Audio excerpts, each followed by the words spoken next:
Hello, everybody. I hope you're all doing well. This is the Progressive American. It's been a while since we've done a live stream. I'm sitting here with Ira Shapiro, an expert on the Senate, a former staffer for Clinton and for the United States Senate, multiple senators, too many to list off, and the author of The Betrayal: How Mitch McConnell and the Senate Republicans Abandoned America. Thank you very much for joining me, Ira. Connor, it's great to be with you. Thanks for the opportunity.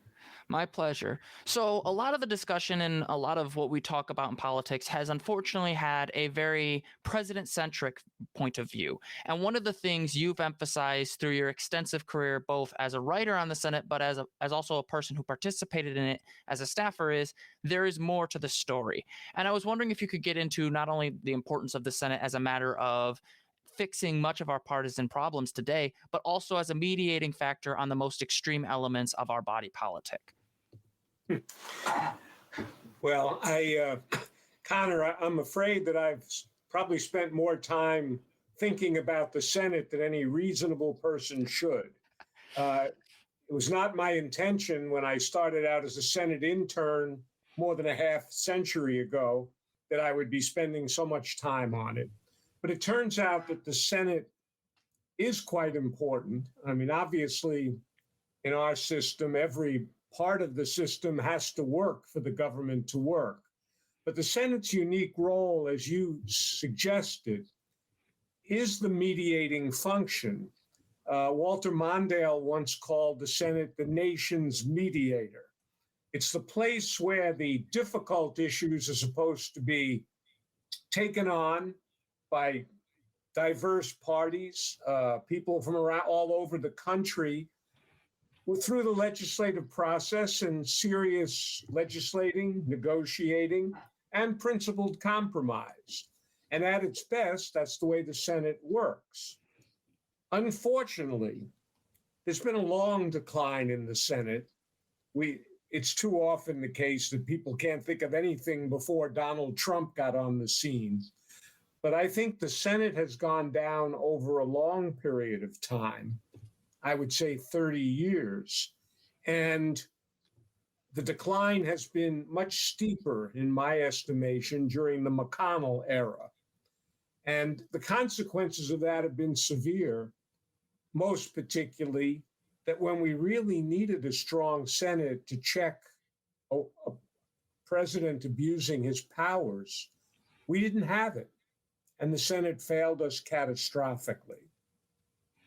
Yeah, and so one of the things that has been kind of coming up repeatedly, and I've read through portions of your book and some of the material that has been written about it. And one of the things you've emphasized very, very strongly is that this idea of compromise that you just mentioned. That this idea that, as a matter of the Senate being the anchor of our government, as James Madison called it, it is supposed to be able to take some of the rawest expressions of the public will and basically focus it down into specifics, being able to communicate with the understanding that the goal is to keep the machine running, not to just destroy the machine or just to slow it down when you don't get your way. And one of the things I distinctly remember my experience growing up with when it came to hearing about how the Senate was viewed was not in that vein, especially under McConnell's leadership, even before Trump. One of the things you mentioned in your book is how basically McConnell, from the very beginning of the Obama administration, struck the tone of obstruction being the business of the day. And I was wondering, to what extent does that kind of attitude lend credence to the eventual Trump administration? And then also, what does that mean in terms of effective governance, and how do we fix that? Well, I think that's a great question. And I think it is important, as you've said, that our problems of governance and our political system didn't begin with Donald Trump. There's been, as I said, a long decline, and we could go through the history, but even focusing on the past 15 years, McConnell's decision to oppose Barack Obama from day one, notwithstanding the fact that we were on the edge of the Second Great Depression and the country desperately needed economic stimulus and a cooperation in government that McConnell didn't provide. Notwithstanding that, his view of his role as a partisan and an obstructionist was not the traditional way that Senate leaders operated. I grew up, I go back a long way. The audience might suspect that I'm a little old, but the leaders that I knew, they were partisans, but they always had in mind their responsibility to work across the aisle, to work with presidents, even presidents of the other party, and the notion that collective action was supposed to come out of the Senate. So I believe McConnell was a radical departure from Senate leaders like Everett Dirksen, Howard Baker, Robert Dole, and even Trent Lott, who I felt he was too conservative for my taste, but he tried to make the Senate work with Tom Daschle, a Democrat. And this obstruction, and I feel strongly about this point, so I'll emphasize it. There's sometimes a tendency to say, well, it's a partisan time, and McConnell's just been an effective partisan. What do you expect? And the answer is, yes, it's a partisan time, but it's a partisan time because he made it a partisan time by passing up every opportunity to work together. Now, to give you fast forward to 2022, the Senate actually accomplished quite a bit in 2022. McConnell seemingly decided that it was time for them to do a few things, and by no coincidence, a few things got done. But the Senate's supposed to work every year, not 1 or 2 years out of 15.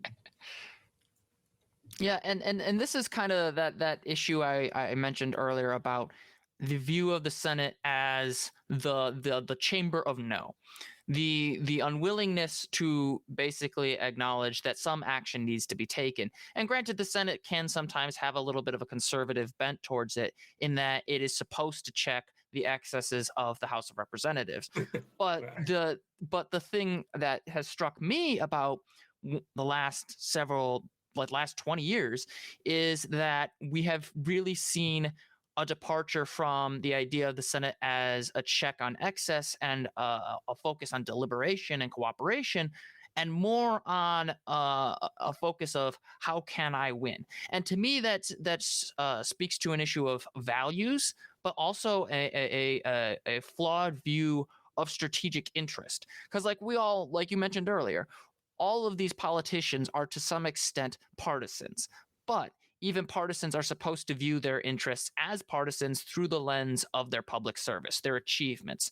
And so my question, I guess, is how do we get like a figure like McConnell and yet return to that view of deliberation, that view that we are able to deliberate and justify a politician's continuation in the Senate by their service rather than by their opposition to a given party?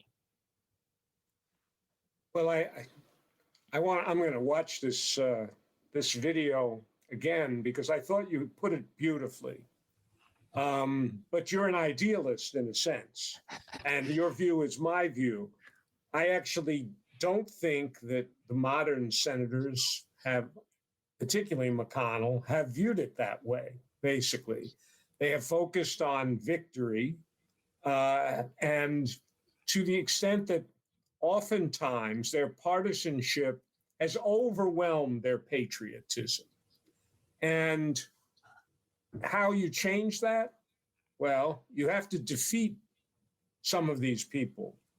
You have to defeat Trump initially, although Trump is not the only problem, but you have to defeat Trump, and you have to focus on the fact that the Senate Republicans failed catastrophically in their job of legislating in a bipartisan way, and also failed to stop Trump's assault on our democracy. So they have to be defeated. Not easy to do, given the red state, blue state divide, and given the number of seats that are up this year. But I try to encourage people whatever they think about the presidential election, or if they're not totally happy with Biden, or if they're in the 43 states that are not the 7 battleground states, focus on the importance of the Senate. You got to beat somebody. You change the politics of the country if you can beat Ted Cruz and Josh Hawley, red state senators who are two people who have played a very unconstructive role in our country. Yeah, and this is where I think what's interesting is we talk about institutional values and who we're looking at, and getting people to pay attention to specific politicians that don't fit with the presidential centric model. And I've worked on several campaigns. I worked on the Raja Krishnamurthy campaign as a volunteer.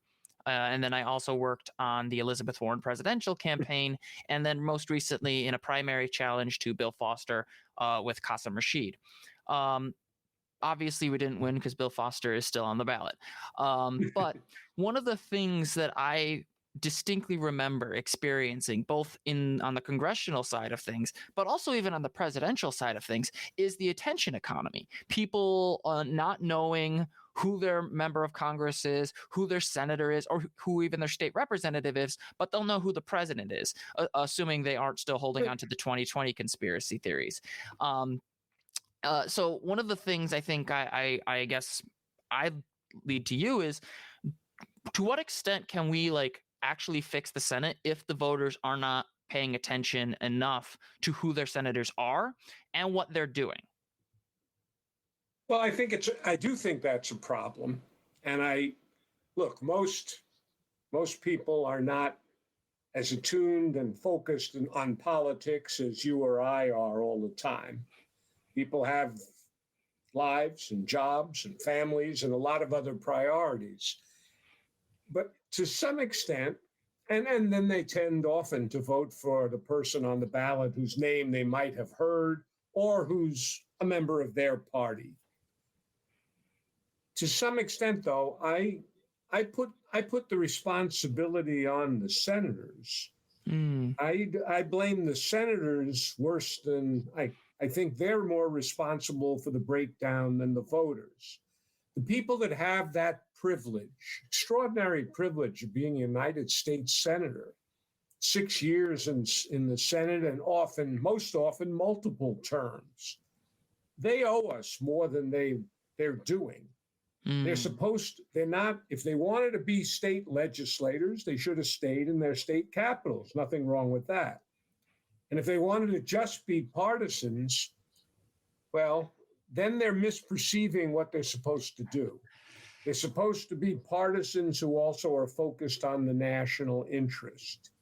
And I find it still, and maybe it's an idealized view of the Senate or senators that I had, I find it shocking that so many of them would stand up and have a pep rally for Trump, knowing full well, with absolute certainty, that he's a danger to the country and a danger to our national security and that of our allies. I think they owe us more than that. So I put a lot of it on them. See, I have two views on that. On the one hand, I definitely agree that it is the responsibility of the people in positions of power, particularly in the Senate, to basically reach out to their constituents. They're supposed to, talk to their constituents, let them know what they're doing. But the other thing I think is particularly pernicious, and I've mentioned this before on other live streams and discussions, is the destruction of local media, and really the destruction of even major outlets like the Washington Post that recently gutted a lot of their staff. And one of the things that I've noticed that is particularly dangerous about that is, with less and less people either working for established or local newspapers that can reach out to specific constituencies, there is also a risk of basically people only looking for the news that they want to find. And I'm saying this on a show called The Progressive American, but even my commentary, even my opinion-based journalism depends upon the good faith of established Pulitzer Prize winning newspapers. I remember distinctly that I used to read the Chicago Tribune because it was a nominally conservative newspaper in a progressive state, and then it got gutted, and I would not pay for it because I did not want to give my money to Randall Smith and Alden Global Capital. So if I wouldn't necessarily say this is a challenge to your position, but I do think that to some extent the media bears a level of responsibility in terms of how it's able to conduct itself and maintain itself. And I'm wondering, to what extent are the power of the senators actually limited when many of these local newspapers and even national newspapers are increasingly being replaced by partisan rags? I think there's no question that the changed media since over the last 30 years, let's say, starting with 24/7 cable news, shrill cable on both sides, and then worsening as social media has become the news source for, for many people. And look, the death of local local newspapers is a disaster for the country, in my view. I can't cure all that. Yeah. I can't, you're not asking me to, but I am very worried about that. And I'm worried about a lot of other things. My wife's an educator, and we talk a lot about the education system and the lack of people's knowledge of civics and other things that we grew up with. All of that is true. And that's why that puts even more responsibility on the senators. And, it turns out in 2022, 22, they passed an infrastructure bill on a bipartisan basis. They passed the CHIPS and Science bill. They passed the Inflation Reduction Act with ambitious climate policies for the first time. You go down the list, they passed marriage equality to reaffirm marriage equality. You go down the list and you find, they actually can do the job on occasion. For years, the senators, they've fallen all over themselves, saying all the things they don't like about the Senate. And my challenge to them has always been, well, take back the Senate if you think it's too leader-driven or you think it's too partisan. There's 98 of you, and 2 leaders, and to some extent, some of them have stepped forward in a bipartisan way to do so. Yeah, and this is kind of where I think it's really important for people to actually know who their senators are and what their positions are, because one of the things that we as constituents are responsible for is not just, just reacting to the senators, but actually understanding the context of their actions and their policy decisions and how they go about pursuing that. Unfortunately, like one of the things I've repeatedly heard is the frustration with Dick Durbin, who's my senator, one of them, about his failure to really act against some of the issues with the runaway Supreme Court, and how a lot of times it has been a waiting game for people to take action when there's clear problems. But to circle back to the idealized view of the Senate, or rather the most functional Senate, your previous work, The Last Great Senate, kind of went into detail about how the Senate actually was able to function. And I was wondering if you could do kind of a distinction between where the last great Senate was and where we are now, because we've talked a lot about what's wrong with the Senate. And I think it's important for people to remember, like you mentioned earlier with the CHIPS Act and the Inflation Reduction Act, that the Senate can indeed function. It doesn't always have to be obstructionist. Well, you're making me happy just calling to mind my first book, The Last Great Senate, which was about the Senate of the 60s and the 70s, but I told the story through the late 70s, which were the closing years of the last great Senate. And it turns out that, unfortunately, it was an unusual period, that in fact, before the 1960s, and then again later, afterward, the Senate was not as successful. There was a combination of, in the Senate that I wrote about, there was a combination of people who had shared our experience coming out of World War II. The Greatest Generation doesn't need any more footnotes from me, but that was part of their experience. They had leaders who understood how the Senate should work and instilled a certain model for them. And the senators who came in, people that weren't that old, but a Walter Mondale or a Robert Kennedy and people that came afterward, there was a model there that they sort of gravitated toward. There was a way that the Senate did business. And they held themselves to very high standards. So it's not easy to reproduce that. A lot has changed. But what I tried to say about the long decline, some of it is the parties genuinely moving further apart, makes bipartisan deals harder, genuine differences. Some of it's the change media, as you point out. But there's also, beyond that, it's people, whether it's Newt Gingrich in the House or Mitch McConnell in the Senate, who have led in a pernicious way. Gingrich, the politics of war as war, and McConnell, the politics of obstruction and partisan division. So the decline was gradual until it wasn't gradual and it got sharper in terms of its downward trajectory. So, and this is kind of where I think one of the things that people like to talk about is like who started it, who was the person who really almost like a Satan figure, like, oh, who's the one who brought all the people to fall, who's the one who caused all the trouble.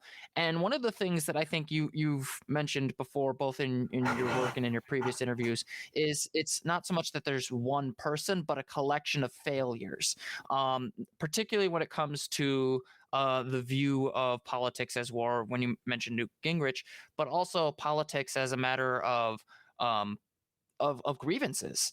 For example, one of the things I remember distinctly is Mitch McConnell holding a massive grievance over the failed judicial nomination of Robert Bork, and how he basically felt like this very qualified, in his view, not mine, conservative judge would have been great on the Supreme Court. And I was wondering, to what extent do we have like a continuation of that culture of grievance once McConnell is gone? Because he's leaving after this year. Well, he's leaving leadership, yes, and he'll have presumably 2 more years in the Senate. I think it depends to large extent on the presidential election in that sense. I think if Trump is defeated, there's a possibility that the Republicans would have to move to back toward a more normal arrangement. The Republicans, I think, the MAGA forces in the Republican Party is very strong at the moment. But if Trump is defeated, that might change. If Trump wins, besides everything else that's in danger, I think he will pick the next Senate leader, and the next Senate leader will be very much of one of his allies, a MAGA Republican. And I think that would be extremely harmful to the Senate. The achievements we talked about in 2022 actually occurred because you had a unified Democratic caucus, and then something like a quarter to a third of the Republicans who actually said, oh, this isn't bad. We actually ought to do something rather than just call ourselves senators. And so there's a model for succeeding, but some of those senators who were more moderate have left. And if the MAGA Republicans get a stronger grip in the Republican Party, we'll have a very difficult time all over Capitol Hill.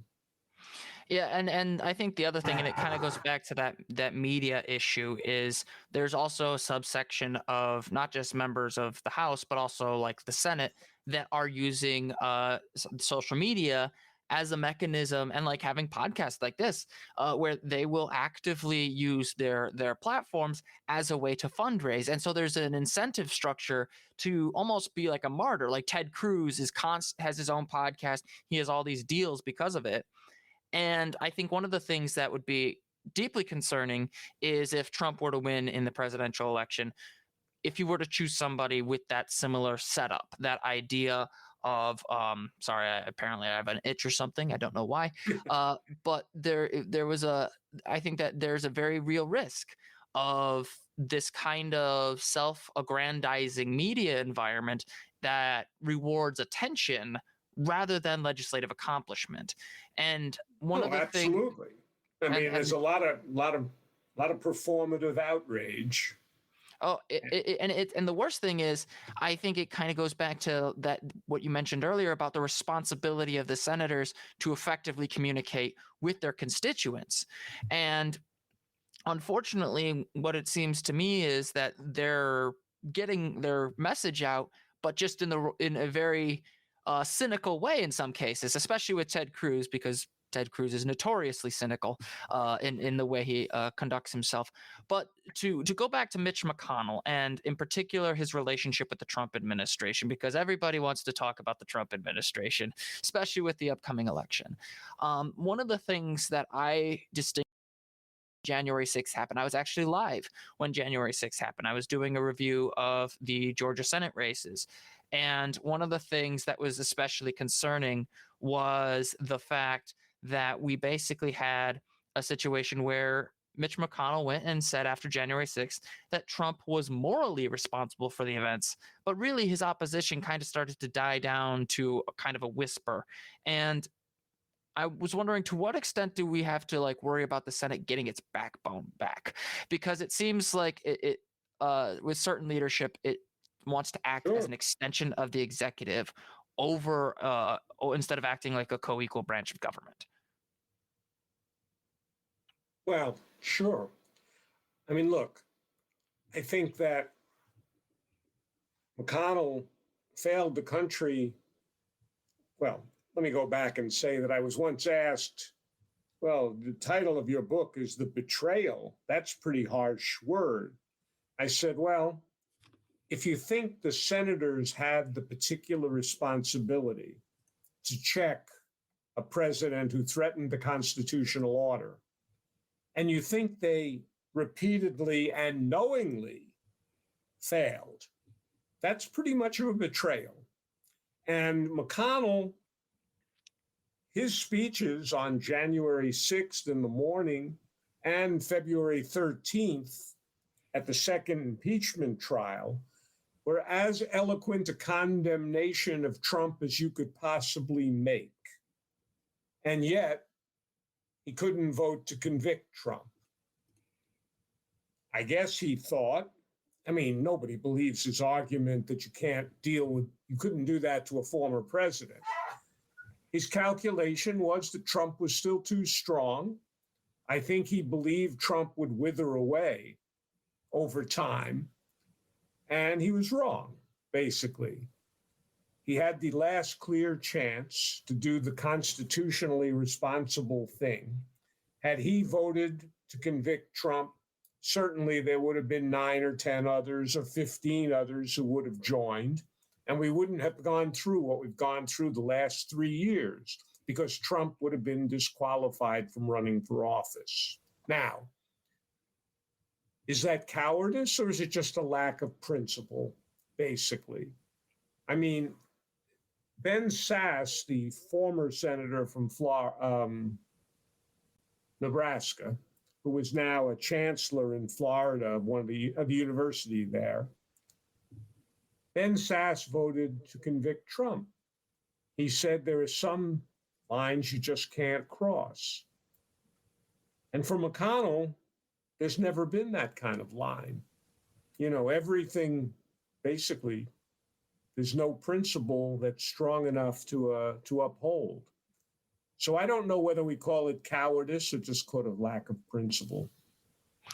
See, to me, that strikes me as a mix of both. Like, to some extent, I would look at like Mitch McConnell's ability to literally say to the first black president of the United States, I'm not giving you anything unless you give me what I want, as a sign that he does have backbone. He has the willingness and the power to do things when he wants to.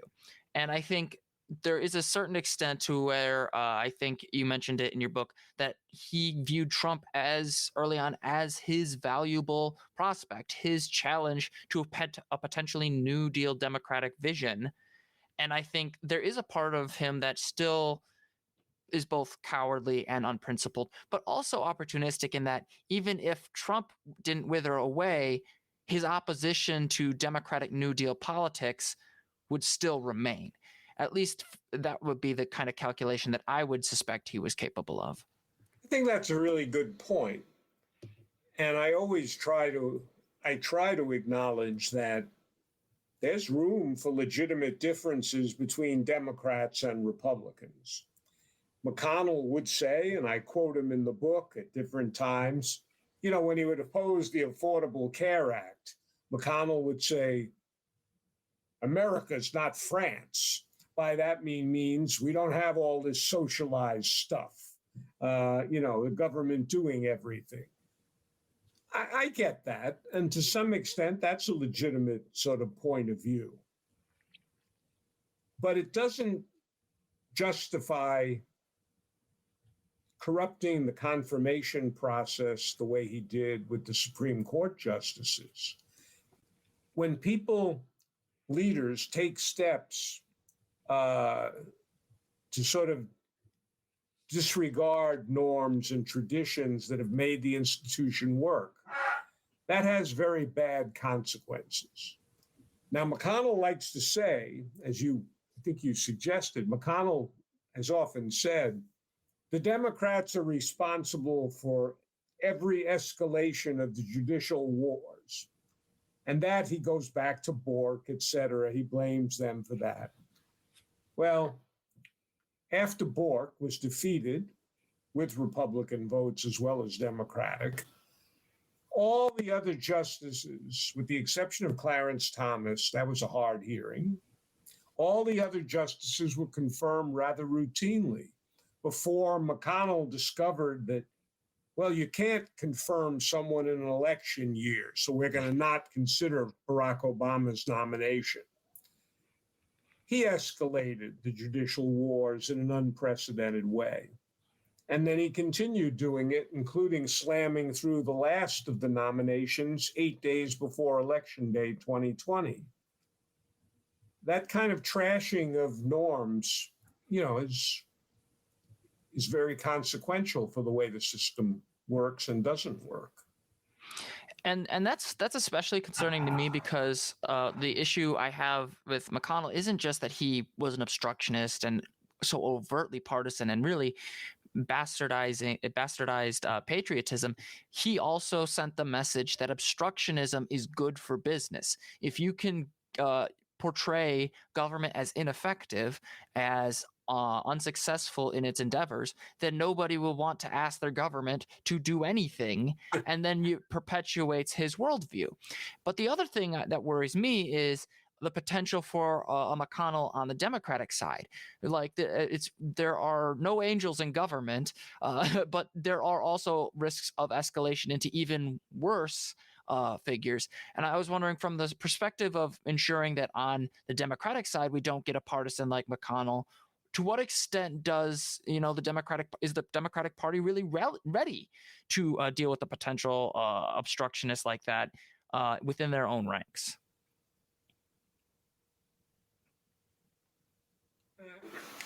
I must be so partisan. I haven't thought about the problem quite that way. I think the Democrats are certainly imperfect, like any fractious kind of party. But the truth is that they've been able to unite sort of extreme progressives with more moderate Democrats and stay unified with a goal of trying to accomplish some things. I don't accept the view, and you're not saying this, I know, but I don't accept the view that the Democrats and the Republicans are equally to blame for the situation in the country. That's obviously contrary to your view as well. Absolutely not. Yeah, so I don't think we're in any real danger of some Democratic obstructionist or demagogue coming along. But I think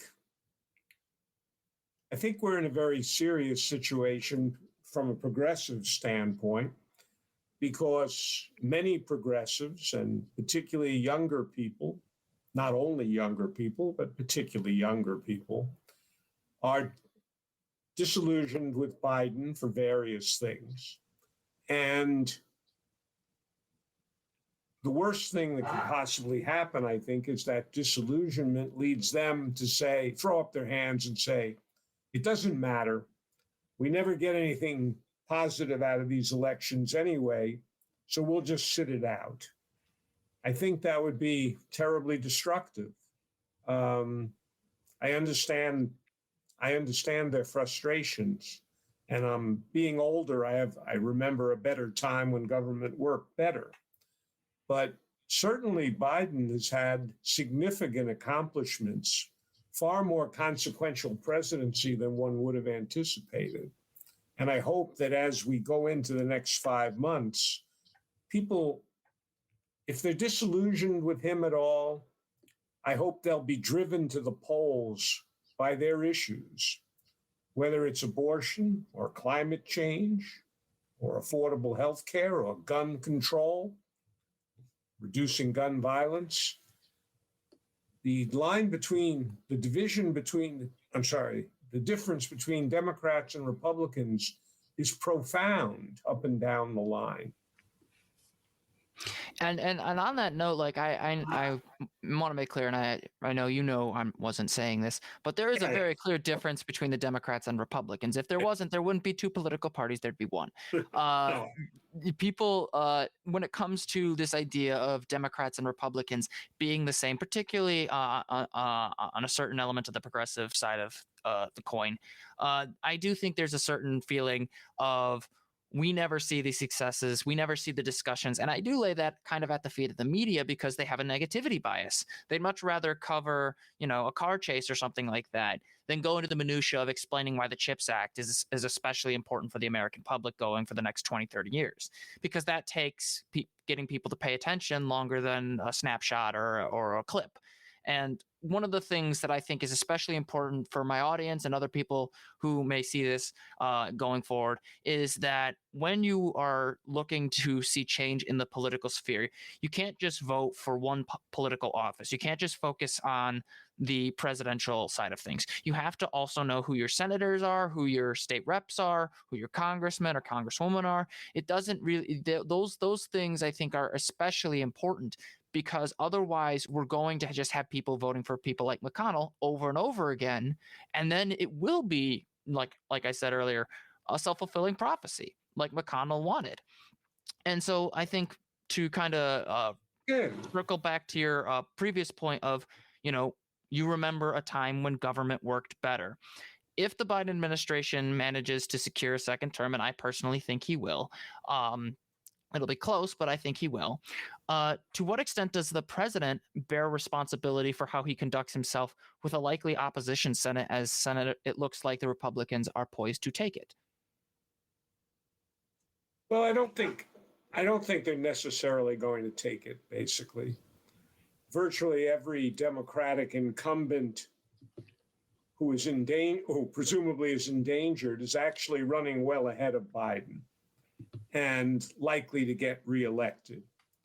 Obviously, the majority hangs by a thread, yes. And there are seats that are up. But look, I think certainly the president, if reelected, bears the responsibility of communicating his achievements and the things that he's aspiring to do. I think he's tried to do that. I think he has to do more of it, and he will do more of it. I think, people sort of say, well, Biden's not communicating what he did enough. Well, he's also trying to provide some leadership on two wars at the same time. To some extent, and they do it, but to some extent, we need senators congressmen and popular governors and mayors to pick up the responsibility as well. People in Pennsylvania who admire Josh Shapiro, the people in Michigan who support Gretchen Whitmer, governors need to take the lead and talk about not only their states, but what the federal government and Biden is doing for them. Well, on that note, I want to thank you very much for coming, because I think that's been a really important thing that we need to talk about again and again, that it's not just the presidency that matters as much as the media loves to focus on it. But I would again like to say you're more than welcome to come back on the show. If there's any closing statements, feel free to go for it. No, look, Connor, I really appreciate the chance to be with you. And it's wonderful that you've been doing this for several years. I think the degree to which we have voices like yours and using the media this way in a way to try to bring the issues and educate people about the issues is really terrific. I'd love to come back at some point, and I really am grateful that you gave me the chance to be with you. Thank you very much. Everybody, the book is The Betrayal: How Mitch McConnell and the Senate Republicans Abandoned America. You can find it on your local bookstore or on Amazon. Thank you very much, everybody, and have a wonderful day.